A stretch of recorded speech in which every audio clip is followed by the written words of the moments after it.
गं महागणाधिपतये नमः। ओम श्री मात्रे नमः। ఓం శ్రీ గురుభ్యో నమః.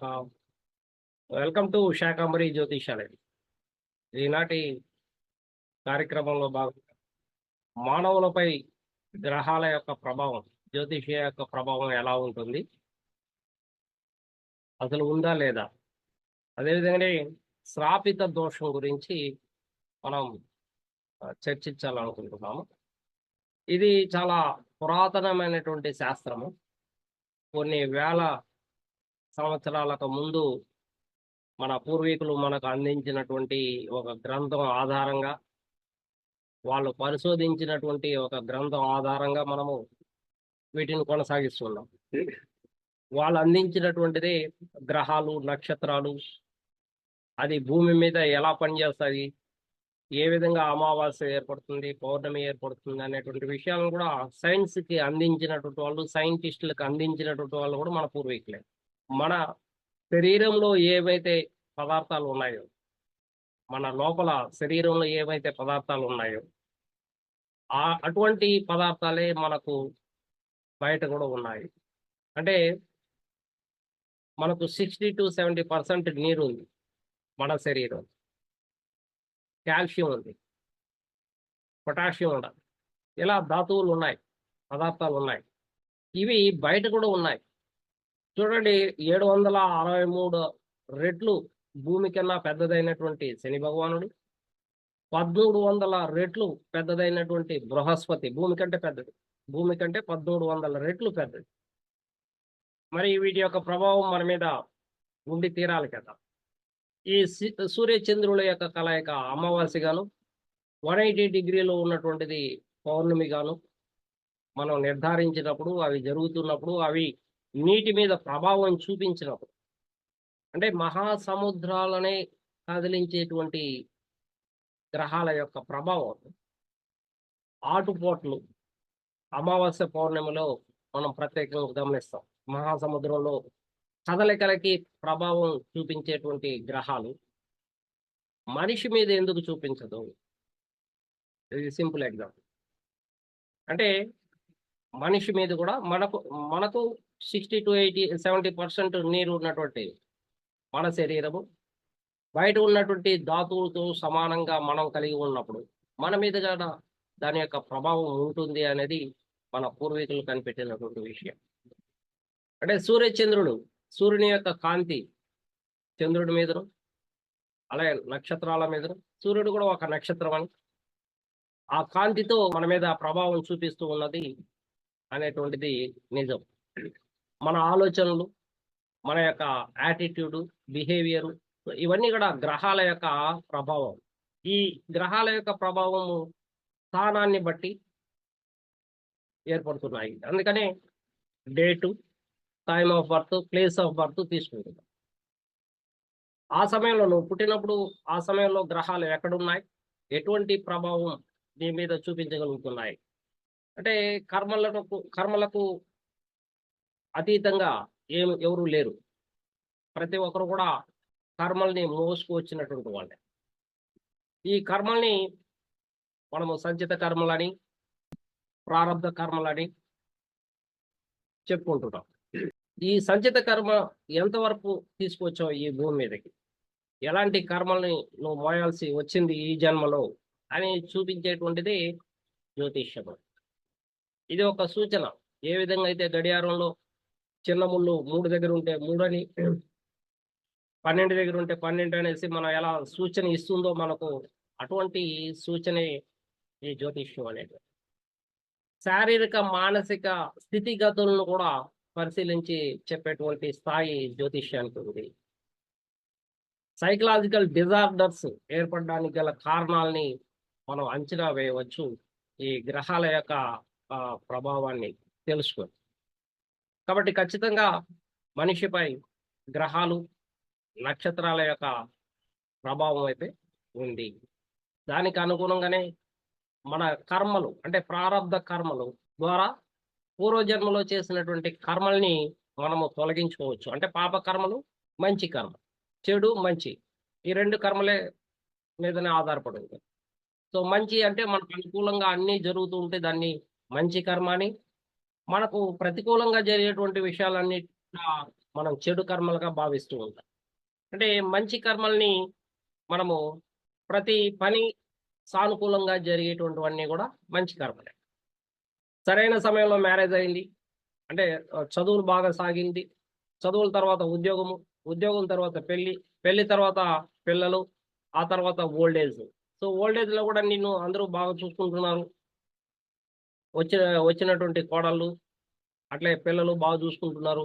మంచి కర్మని ఇతను కొనసాగిస్తున్నాడనేది మనం చెప్పుకుంటాం. చదువులు సరిగ్గా రాక, చదువులు కూడా కష్టపడి, ఎన్నో బాధల్ని అనుభవించి, దారిద్ర్యాన్ని అధిగమించి, చదువులు చదివిన తర్వాత ఉద్యోగం కోసం మరలా కష్టపడుతూ, రావాల్సినటువంటి సమయానికి, వయసుకి ఉద్యోగం రాక, ఉద్యోగం కోసం ఎంతో పరితపించి సాధించినటువంటి ఉద్యోగము, తర్వాత ఆలస్యమైనటువంటి వివాహము, వివాహంలో సరైనటువంటి సంతృప్తి లేకపోవడము, పిల్లలు సమయానికి కలగకపోవడం, ఆలస్యంగా పిల్లలు పుట్టడము, పుట్టినటువంటి పిల్లలు సరిగ్గా లేకపోవడము, ఓల్డ్ ఏజ్‌లో కూడా ప్రాబ్లమ్స్ రావడం, ఇవన్నీ కూడా మనం చెడు కర్మగా భావిస్తాం. ఇందులో ఏది జరిగినా కూడా మనం చెడు కర్మగా భావిస్తాం. ఎంతవరకు మంచి జరిగిందో అంతవరకు ఇతనికి సానుకూలంగా ప్రజలు కూడా చెప్పుకుంటూ రావడం జరుగుతుంది. ఎప్పుడైతే కష్టాలు, దరిద్రము, బాధలు అనుభవిస్తావో అక్కడ మనము చెడు కర్మగా భావించాల్సి వస్తుంది. కాబట్టి చెడు కర్మల్ని తొలగించుకోవడమే మరో జన్మ. చెడు కర్మల యొక్క పాప ఫలితాలను తగ్గించుకోవడం, దాని యొక్క ప్రాముఖ్యతను, దాని యొక్క ప్రాబల్యాన్ని తగ్గించుకోవడమే మ మరో జన్మ యొక్క ముఖ్య ఉద్దేశం. మరి దీనికి అన్నిటికీ కారణం జ్ఞానం. సరైనటువంటి జ్ఞానము నీ దగ్గర ఉన్నట్లయితే, సరైనటువంటి సంపద కాదు, సరైనటువంటి జ్ఞానం. సంపద ఉన్నటువంటి వాళ్ళకందరికీ జ్ఞానం ఉందనేసి అనుకోవద్దు. వాళ్ళు ప్రాపంచిక సుఖాల కోసం పరుగులు తీసేటువంటి వాళ్ళున్నారు. సంపద ఉన్నటువంటి వాళ్ళు స్పిరిచ్యువల్ నాలెడ్జ్ కలిగినటువంటి వాళ్ళు ఉన్నారు. ఇందులో స్పిరిచ్యువల్ నాలెడ్జ్ కలిగినటువంటి వాళ్ళు చాలా గొప్ప స్థాయికి వెళ్ళగలుగుతారు. ఇతరులకి మార్గదర్శకులుగా ఉండగలుగుతారు. వాళ్ళ యొక్క జ్ఞానాన్ని పెంచుకోగలుగుతారు. ఎవరైతే వరల్డ్లీ ప్లెజర్స్ కోసం పరుగులు తీస్తూ ఉంటారో వాళ్ళు చాలా కష్టాల్ని, నష్టాల్ని భరించాల్సినటువంటి ఆవశ్యకత కూడా ఉంది. కాబట్టి మనుషులపై జ్యోతిషి యొక్క ప్రభావం చాలా అధికంగా ఉంది. దీన్ని గణితం ద్వారా మాత్రమే క్యాలిక్యులేషన్ చేయగలం. మరి భూమి కన్నా ఎన్నో రెట్లు పెద్దదైనటువంటి ఆ గ్రహాల యొక్క ప్రభావం ఏ విధంగా అయితే మహాసముద్రాలు నీటి కదలికలకు ప్రాబల్యాన్ని చూపిస్తుందో అటువంటి ప్రాబల్యమే మనుషుల మీద కూడా చూపిస్తుంది. అందువల్ల అమావాస్య పౌర్ణమి రోజు యోగం కరణం. ముందు అమావాస్య ముందు 2 రోజులు, అమావాస్య తర్వాత 2 రోజులు కూడా ఏ పని మనం చేయకుండా కేవలం మెడిటేషన్, యోగా చేయమనేసి మన పెద్దలు కూడా, మన పూర్వీకులు కూడా తెలియజేయడం జరిగింది. ఆ సమయంలో ఏది చేసినా అది పిచ్చి చేష్టలుగా భావిస్తాం. అమావాస్య వచ్చింది వీడికి పిచ్చి పట్టింది అనేసి అన్నట్లుగా మనం మాట్లాడతాం. కాబట్టి మంచి చెడుల యొక్క కర్మలను మనము బ్యాలెన్స్ చేయడమే ఒక జన్మ యొక్క ముఖ్యమైనటువంటి ఉద్దేశం. అందులో మానవ జన్మ చాలా విశిష్టమైనటువంటి జన్మ అన్ని జన్మల కంటే కూడా. నువ్వు ఏదో పక్షిగానో, జంతువుగానో, ఒక మొక్కగానో, ఒక రాయిగానో పుడితే నీకు ఎటువంటి అవకాశాలు లేవు ఈ జన్మ నుండి, అంటే పూర్వజన్మ యొక్క పాపాలను తొలగించుకోవడానికి లేదా తగ్గించుకోవడానికి నీకు ఎటువంటి అవకాశాలు ఇక్కడ కనపడడం లేదు. మరి ఈ మానవ జన్మలో నీకు అవకాశం ఉంది. మరి ఏంటి అలా ఎలా తగ్గించుకోవాలి? అంటే నీ కోసం నీవు కాకుండా ఇతరుల కోసం బ్రతకడం. ఇతరులకి సేవ చేయడం.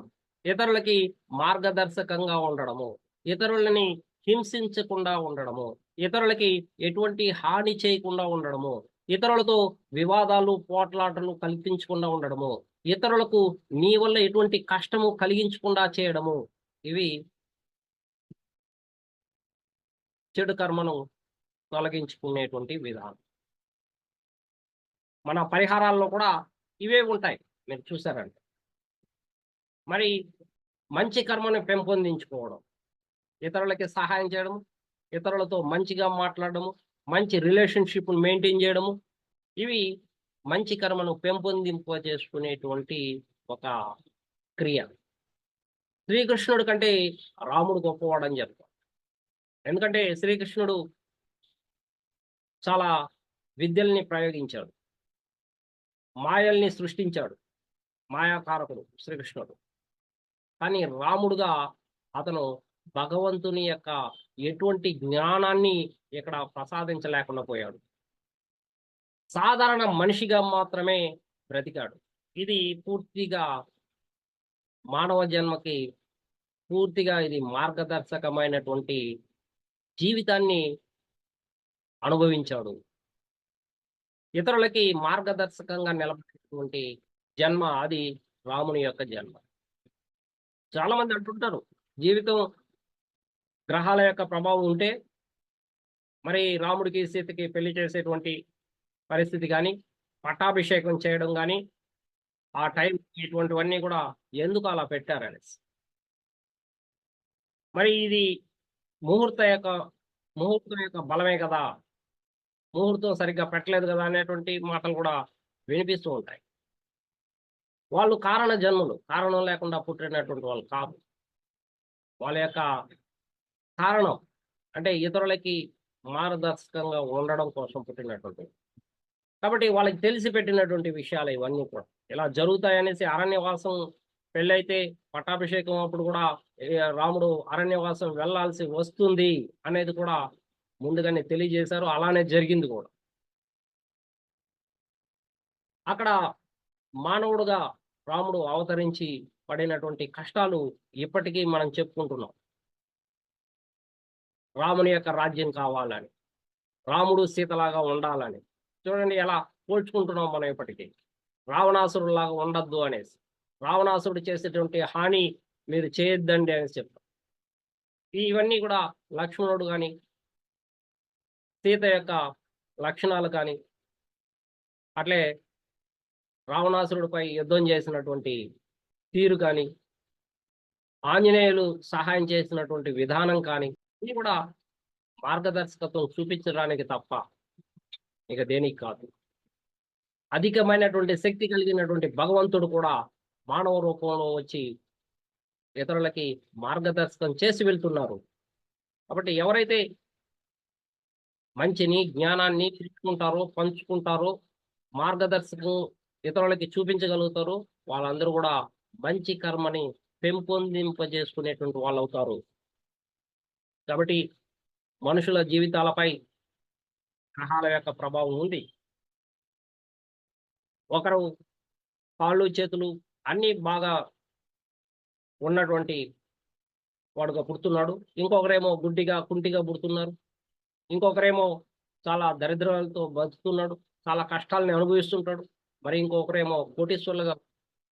మరి ఈ రకరకాలైనటువంటి వాటికన్నిటికీ కూడా రకరకాలైనటువంటి విషయాలకన్నిటికీ కూడా దేవుడి యొక్క అనుగ్రహం కలిగి ఉంది. దేవుని యొక్క జనన మరణాల యొక్క ప్రాముఖ్యతను కలిగి ఉంది. ఎవరు పుట్టకుండా ఉంటే దేవుడు లేడని చెప్పచ్చు. ఎవరు చనిపోకుండా పోతే దేవుడు లేడని చెప్పచ్చు. కానీ ఇది సర్వసాధారణంగా ప్రతిరోజు జరుగుతున్నటువంటి వాటిని మనం చూస్తూ ఉన్నాం. మరి అందరికీ జరిగినట్లు అందరికీ ఇంకా కొంతమందికి జరగడం లేదు. వాళ్ళకి జరిగినట్లు వీళ్ళకి జరగడం, వీళ్ళకి జరిగినట్లు వాళ్ళకి జరగడం. విశ్వంలో ఉన్నటువంటి చాలా మంది కూడా రకరకాలైనటువంటి కర్మలతో పుట్టినటువంటి వాళ్ళు. మనుషులందరూ కూడా దేవుని యొక్క ఆధీనంలో ఉంటారు, కంట్రోల్లో ఉంటారు. అందువల్లనే ఈ గ్రహాలు అతను పుట్టినప్పుడు ఆ గ్రహాల యొక్క ప్రభావం అతని మీద కనిపిస్తూ ఉంటుంది. ఈరోజు మనము శ్రాపిత దోషం గురించి చర్చించాలనుకుంటున్నాం. సో శ్రాపిత దోషం అనేది ఎవరి జన్మ జాతకంలో అయితే శని రాహు యొక్క కలయిక లేదా శని కేతువుల యొక్క కలయిక ఉంటుందో దాన్ని శ్రాపిత దోషం అంటారు. ఇది గత జన్మల్లో చేసినటువంటి పాపాలను పరిష్కరించబడనటువంటి పాపాలను కొనసాగిస్తూ రావడము. అంటే పరిష్కరించబడలేదు ఇంతవరకు కూడా. ఈ జన్మ వరకు కూడా నువ్వు పరిష్కరించుకోలేదు. అంటే ఆ జన్మలో మనం పరిష్కరించుకోవాలి అని దాని అర్థం. పరిష్కరించుకోకుండా మరలా మనం జన్మలు ఎత్తుతూ ఉంటే అప్పుడు శ్రాపిత దోషంగా మన జన్మ జాతకంలో మనం చూడొచ్చు. శని రాహువుల యొక్క కలయిక, శని కేతువుల యొక్క కలయిక. ఈ శ్రాపిత దోషం ఉన్నటువంటి వ్యక్తి పశ్చాత్తాపపడలేదు. మనం ఎవరికైనా హాని చేసినప్పుడు తెలియకుండా ఒక రాయో, మనకు తెలియకుండా ఒక వ్యక్తిని బైక్లో కింద పడేటట్లు చేయడము, ఇది సడన్ గా జరిగితే మన ఆలోచనలతో కాకుండా, మన జ్ఞానంతో కాకుండా, మన వివేచనతో కాకుండా జరిగితే అది సడన్ గా జరుగుతుంది. అటువంటి సడన్ యాక్సిడెంట్స్ కి మనమేమి గొప్పగా దాని గురించి మనం చెడు చేసినాము అని చెప్పుకోవాల్సినటువంటి అవసరం లేదు. అయితే వాంటెడ్ గా ఎవరైతే చేస్తారో ఇక్కడ పశ్చాత్తాపం అవసరం లేదు. ఎవరైతే వాంటెడ్ గా చేస్తారో, వాలంటీర్ గా చేస్తారో వాళ్ళు ఖచ్చితంగా పశ్చాత్తాపడాల్సినటువంటి ఆవశ్యకత ఉంది అనేది శాస్త్రమే చెప్తుంది. మరి అటువంటి పశ్చాత్తాపడకుండా, పాపాలని కూడా పరిష్కరించబడకుండా నువ్వు వస్తూ ఉంటే అది స్థాపిత దోషంగా మారిపోతుంది ఈ జన్మకి. కాబట్టి ఎవరి జన్మ చాట్లో శని రాహు, శని కేతుల యొక్క కలయిక ఉందో వాళ్ళందరూ కూడా పరిష్కరించుకోవాలి. ఈ జన్మలో అయినా పశ్చాత్తాపడాలి. ఇతరులకి సేవ చేయడానికి, దేవుని యొక్క కృపను పొందడానికి ప్రయత్నం చేయాల్సినటువంటి జన్మ ఈ జన్మ అనేది శ్రాపిత దోషం. ఇది చాలా కష్టాలని, నష్టాలను, బాధలను, దారిద్ర్యాన్ని ఇచ్చేటువంటి ఒక దోషం. అదేవిధంగా కొంతమంది చాలా గొప్ప స్థాయిలోను, ఉన్నత స్థాయికి ఎదిగినటువంటి వాళ్ళు కూడా ఉన్నారు. ఉన్నత స్థాయి నుంచి ఒకేసారి పడిపోయేటువంటి వాళ్ళు ఉన్నారు. మత పెద్దలు ఉన్నారు శ్రాపిత దోషంలో. మత పెద్దలు మూర్ఖంగా, ఉన్మాదులుగా ఉన్నారు. కొంతమంది నక్సలైట్లుగా, కొంతమంది లేదా టెర్రరిస్టులుగా, ఉన్మాదులుగా కూడా ఉన్నారు ఈ శ్రాపిత దోషం కలిగినటువంటి వాళ్ళు. కాబట్టి ఉన్మాదులుగా ఉన్నటువంటి వాళ్ళందరూ కూడా ఇంకా తెలుసుకోకుండా వాళ్ళు ఇంకా పాపాలను చేసుకుంటూ మూట కట్టుకొని వెళ్తూనే ఉంటారు. ఎవరైతే జ్ఞానాన్ని పొందడానికి ప్రయత్నం చేస్తారో వాళ్ళకి ఈ శ్రాపిత దోషం అనేది తగ్గుముఖం పడుతుంది. మరి ఈ శ్రాపిత దోషం తగ్గించుకోవాలండి. ఎవరెవరికి ఎటువంటి హాని జరుగుతుంది, ఎక్కడ ఏ ఇళ్లలో ఉంటే ఈ శ్రాపిత దోషం వర్తిస్తుంది, ఎలా ఉంటుంది అంటే, లగ్నంలో శ్రాపిత దోషం కానీ ఏర్పడితే వాళ్ళు శారీరకంగాను, మానసికంగాను ఇబ్బందులు పడుతూ ఉంటారు. వాళ్ళ యొక్క ఆలోచనలు వాళ్ళకి పని చేయకపోవడం, వాళ్ళు ఎంత శారీరక శ్రమ చేసినా కూడా పురోగతి లేకపోవడం, మానసికంగా కష్టపడాల్సి రావడం, దుఃఖించాల్సి రావడం. సో మెదడు పని చేయకుండా వాళ్ళకి చెడు జరుగుతూ రావడం, ఎందుకు ఏమిటి అర్థం కానటువంటి పరిస్థితిని కల్పించడము శని రాహుతో కానీ, శని కేతువుతో కానీ కలిసి లగ్నంలో ఉన్నాం. మరి ఈ శ్రాపిత దోషం ద్వితీయంలో ఉన్నట్లయితే వాళ్ళు ఫినాన్షియల్గా చాలా లోటు కలిగి ఉంటారు. ఫినాన్షియల్గా బాగా ఎదిగినటువంటి, ఉన్నత స్థాయికి ఎదిగినటువంటి వాళ్ళు సడన్ గా కూడా వీళ్ళు నష్టాలు పాలయ్యేటువంటి అవకాశాలు ఉండొచ్చు. వారసత్వంగా వచ్చినటువంటి ఆస్తుల్ని సడన్ గా పోగొట్టుకునేటువంటి పరిస్థితి కూడా ఏర్పడవచ్చు. మనం చూస్తుంటాం, మొన్నటి వరకు కోటేశ్వరుడుగా ఉన్నటువంటి వాడు చివరిగా ఒక రెంటెడ్ హౌస్ లో బతకాల్సినటువంటి పరిస్థితి ఏర్పడుతుంది. మన కళ్ళ ముందే జరుగుతుంటాయి ఇవన్నీ కూడా. మరి కుటుంబ సభ్యులతో సరైనటువంటి సత్సంబంధాలు మెయింటైన్ చేయలేనటువంటి పరిస్థితి. ఈ శ్రాపిత దోషం కలిగి ద్వితీయంలో ఉన్నటువంటి వాళ్ళు డబ్బు కోసం ఆరాట పడతారు, అప్పులు పాలవుతారు, మనశ్శాంతి కరువు అవుతుంది, విలువలు లేనటువంటి జీవితాన్ని అనుభవించాల్సినటువంటి పరిస్థితి ఏర్పడుతుంది. మరి ఈ శ్రాపిత దోషం తృతీయంలో ఉన్నట్లయితే తోబుట్టువులతో సమస్యలు, సో కోర్టు కేసులు, వారసత్వ ఆస్తుల కోసం కోర్టు కేసులు, పోలీస్ కేసులు అనేసి తిరుగుతూ ఉండడము. వీళ్ళ యొక్క శక్తి సామర్థ్యాల మీద వీళ్ళకి సరైనటువంటి నమ్మకం లేకపోవడము. వీళ్ళు ఇరుగు పొరుగు వారితో కూడా సరైనటువంటి సంబంధాలు నెరవేర్చలేకుండా పోవడం అనేది మనం గమనిస్తూ ఉంటాం. వీళ్ళు చిన్న ప్రయాణాల వల్ల కూడా నష్టపోతూ ఉంటాం. చతుర్థంలో శ్రాపిత దోషం ఏర్పడితే తల్లితో సత్సంబంధాలు ఉండకపోవచ్చు. భూమి, ఇల్లు, వాహనము ఇటువంటివి లేకుండా ఉండొచ్చు. ఉండిన వాటిని అమ్ముకోవాల్సినటువంటి పరిస్థితి ఈ శ్రాపిత దోషం. మరి ఈ శ్రాపిత దోషం చతుర్థంలో ఉన్నప్పుడు ఈ సుఖం అనేది ఉండకపోవచ్చు. సుఖమైనటువంటి జీవితాన్ని వీళ్ళు కంటిన్యూ చేయలేకపోవచ్చు. ఎంతో జ్ఞానం కలిగి ఉండొచ్చు. శ్రాపిత దోషం ఉన్నటువంటి వాళ్ళు కూడా చాలా జ్ఞానవంతులు, అధిక శక్తి కలిగి ఉంటారు జ్ఞానంలో. కానీ వీళ్ళు ప్రాపర్గా ఉపయోగిస్తే వీళ్ళ యొక్క పాప కర్మల్ని తొలగించుకోవచ్చు. కానీ ఈ జన్మలో మిగిలిన వరల్డ్లీ ప్లెజర్స్ని, చతుర్థంలో ఇచ్చేటువంటి సుఖ సంతోషాలకు దూరం అవ్వాల్సినటువంటి పరిస్థితి ఏర్పడుతుంది. మరి ఈ శ్రాపిత దోషం పంచమంలో ఏర్పడితే మంచి స్నేహితులు ఉండకపోవచ్చు. నీ క్యారెక్టర్ బ్యాడ్గా ఉండొచ్చు. నువ్వు ఇతరులకి హాని చేసే విధమైనటువంటి ఆలోచనలు కలిగి ఉండవచ్చు. నీవు ఏదో ఈజీ మనీ కోసం ప్రాకులాడుతూ ఉండొచ్చు.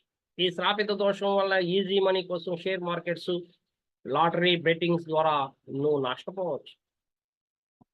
తంత్రాలు, యంత్రాలు, క్షుద్ర శక్తుల కోసం ఆరాటపడి ఉన్నది పోగొట్టుకోవచ్చు. ఈ శ్రాపిత దోషం 6th హౌస్లో ఉన్నట్లయితే నీకు సరైనటువంటి పని దొరకపోవచ్చు. నువ్వు చదివిన చదువుకి, చేసేటువంటి ఉద్యోగానికి సంబంధం లేకుండా ఉండొచ్చు.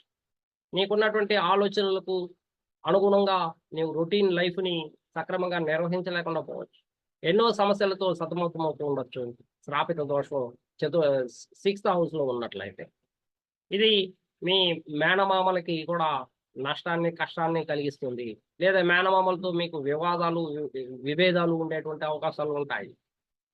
అట్లే ఈ శ్రాపిత దోషం 7థంలో ఉన్నట్లయితే ఇది వైవాహిక జీవితంలో సమస్యలను కల్పిస్తుంది. ఆలస్య వివాహాలను లేదా వివాహం లేని పరిస్థితిని కూడా కల్పించవచ్చు.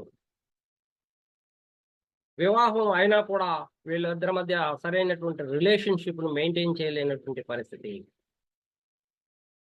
వీళ్ళలో విడాకుల వరకు కూడా తీసుకుపోవడము లేదా విడిపోవడం జరిగేటువంటి అవకాశాలు ఉన్నాయి.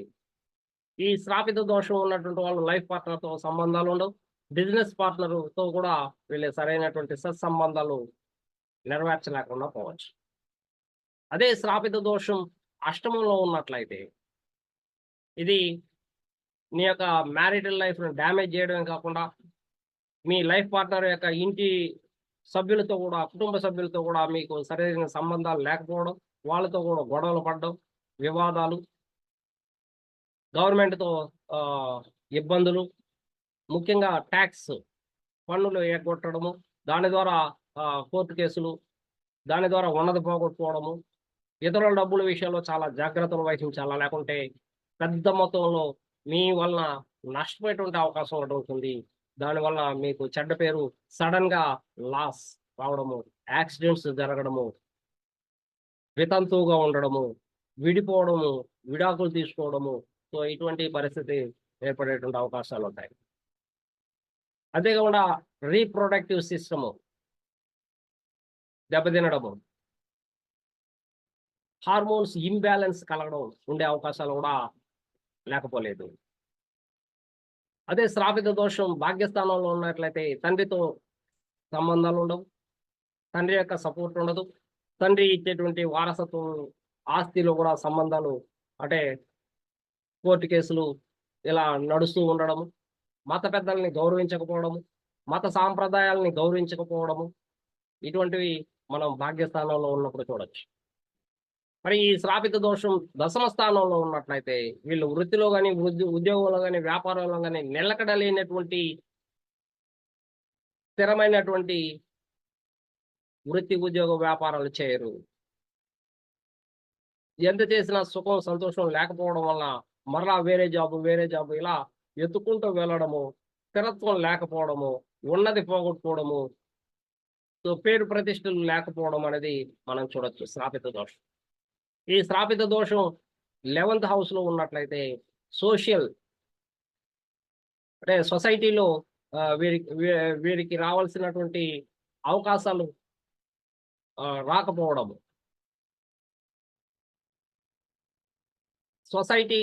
సొసైటీకి వీళ్ళు దూరం అయిపోవడం, సొసైటీకి సేవ చేయాల్సినటువంటి వీళ్ళు సొసైటీకి దగ్గరగా కాకుండా సో దూరంగా ఏకాంతంగా గడపాల్సినటువంటి పరిస్థితి ఏర్పడడం, వీళ్ళ జీవితంలో పర్మనెంట్ ఫ్రెండ్స్ లేకపోవడం, సో ఎవరి యొక్క సహాయం వీళ్ళకి అందదు. అంటే నాకు దేశం ఏం చేసింది అని ప్రశ్నించుకునేటువంటి సందర్భము. కానీ వీళ్ళు దేశానికి ఏం చేయాలా అనేది ఆలోచిస్తే మాత్రమే వీళ్ళకి మంచి జరుగుతుంది. దేశం నుండి ఏమీ ఆశించకూడదు. అదే శ్రాపిత దోషం ద్వాదశ స్థానంలో ఉన్నట్లయితే వీళ్ళ యొక్క కర్మ పెండింగ్ అనేది లగేజ్ ఎక్కువగా మోసుకొచ్చారనే సార్. ఈ లగేజ్ తగ్గించుకోవాల్సినటువంటి బాధ్యత ఉంది. వీళ్ళకి మనశ్శాంతి లేకపోవడం, ఏకాంతంగా ఉంటే కూడా వీళ్ళ మనసు అలజడిగా ఉండడం, ఎంతో గందరగోళమైనటువంటి జీవితాన్ని అనుభవించడం, అప్పులు పాలైపోవడం, ఇచ్చినటువంటి చోట తిరిగి రాకపోవడం, వీళ్ళు తెచ్చిన చోట మాత్రము వీళ్ళు అప్పులు కట్టుకుంటూ ఉండడం, ఎక్కువ పని తక్కువ ఆదాయంతో వీళ్ళు బ్రతకడం, సరైనటువంటి ఆలోచన, సరైనటువంటి దశ లేకుండా జీవితాన్ని నెట్టుకుంటూ రావడం, ఇటువంటి పరిస్థితి వీళ్ళకి ఏర్పడే అవకాశాలు ఉన్నాయి ఈ శ్రాపిత దోషం ఉన్నట్టు. కాబట్టి శ్రాపిత దోషం ఏ జన్మ చాట్లో అయితే ఉంటుందో వాళ్ళు ఖచ్చితంగా ఇతరులకి సహాయం చేయాలా, సేవ చేయాలా. ముఖ్యంగా పరిహారాల్లో భాగంగా ఓం నమ శివాయ అనేటువంటి మంత్ర జపాన్ని, పంచాక్షరి మంత్రాన్ని, అదేవిధంగానే ఓం గం మహాగణాధిపతయే నమః అనేటువంటి మూల మంత్రాన్ని, హనుమాన్ చాలీసా చదవడం కానీ, ఇవి రెగ్యులర్గా చేసినట్లయితే వీళ్ళలో చాలా వరకు జ్ఞానం ఇచ్చేటువంటి అవకాశం ఉంటుంది. ఆ జ్ఞానం కూడా చాలా కాలం పడుతుంది. అంతవరకు కూడా వీళ్ళు ప్రాక్టీస్ చేస్తూనే ఉండాలి. ఈరోజు రేపు వచ్చేసేసి ఎల్లుండికి రమ్మంటే రాదు. కొన్ని నెలలు గడవాలి, కొన్ని సంవత్సరాలు వీళ్ళు ప్రాక్టీస్ చేయాలి. అలా ప్రాక్టీస్ చేసినప్పుడు మాత్రమే వీళ్ళకి జ్ఞానోదయం కలిగి వీళ్ళ యొక్క పాప కర్మల్ని తగ్గించుకునేటువంటి అవకాశం ఉంటుంది. అంటే పూర్వజన్మలో పరిష్కరించబడినటువంటి పాపాలని, తగ్గించుకున్నటువంటి పాపాలని ఈ జన్మలో పశ్చాత్తాపడాల్సినటువంటి ఆవశ్యకత ఉంది. అందుకే మనము ఎవరిని హింసించకూడదు. హింసించడం అంటే ఏంటి? శారీరకంగా హింసిస్తారు కొంతమంది. అంటే కొట్టడము, బ్లేడ్లతో కోయడము, కత్తులతో నరికినటువంటి వాళ్ళని మనం చూస్తున్నాం. ఈ కాలంలో కూడా కత్తులతో నరికేసి వెళ్తూ ఉంటారు. ఇది శారీరకంగా ఇతరుల్ని ఇబ్బంది పెట్టడమే కదా. మరి ఇంకొచ్చే జన్మ ఎలా ఉంటుంది? వీళ్ళకి శ్రాపిత కర్మ ఉండకూడదా? కాబట్టి వీళ్ళకి లగ్నంలోనే శ్రాపిత కర్మ ఏర్పడుతుంది. ఎవరైతే ఇతరుల యొక్క ఆదాయాన్ని దెబ్బతీస్తారో, ఎవరైతే ఇతరుల యొక్క డబ్బుల్ని అపహరించుకొని నీ సుఖం కోసం, సంతోషం కోసం తీసుకువెళ్తావో వీళ్ళకి ద్వితీయంలో శ్రాపిత దోషం ఉండే అవకాశాలు ఉంటాయి.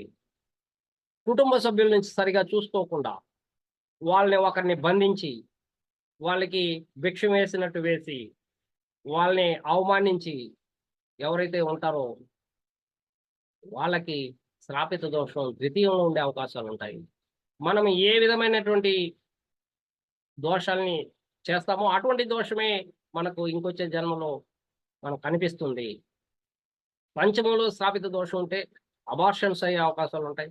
ఆలస్యంగా పిల్లలు పుట్టేటువంటి అవకాశం ఉంటుంది. ఒకవేళ పుట్టిన పిల్లల ద్వారా వీళ్ళకి చెడ్డ పేరు వచ్చేటువంటి అవకాశాలు ఉంటాయి. మరి అదే శ్రాపిత దోషం 7th హౌస్లో ఉంటే భార్యని హింసించినటువంటి వాడు ఎన్నో జన్మలుగా, ఒక జన్మ కాదు ఎన్నో జన్మలుగా భార్యని హింసించినటువంటి వాడు, భార్యని కొట్టినటువంటి వాడు, సుఖం సంతోషం ఆమెకు లేకుండా చేసినటువంటి వాడు, హరించినటువంటి వాడు అని చెప్పచ్చు. కాబట్టి ఈ జన్మలో అతనికి కావలసినటువంటి గుణపాఠం ఉంటుంది. ఆ శిక్షను అనుభవించాలా. దానితో పాటుగా అధికమైనటువంటి మంచి కర్మను కూడా చేసినప్పుడు మాత్రమే దీన్ని అధిగమించగలుగుతావు. కనీసం పశ్చాత్తాపపడకుండా కూడా నువ్వు జన్మలు ఎత్తేస్తున్నావు అనేసి అర్థం. కాబట్టి ఏ ప్లేస్‌లో అయితే ఈ శ్రాపిత దోషం ఉందో, ఆ దోషాన్ని మీరు గుర్తించాలా. గుర్తించి తగ్గించుకోవడానికి, పశ్చాత్తాపపడడానికి పక్షులకి, కాకులకు, జంతువులకు ఆహారం పెట్టండి. నీళ్ళు ఇవ్వండి. దాని ద్వారా కూడా మనం తగ్గించుకోవచ్చు ఈ శ్రాపిత దోషం అనేది శాస్త్రం తెలియజేస్తుంది.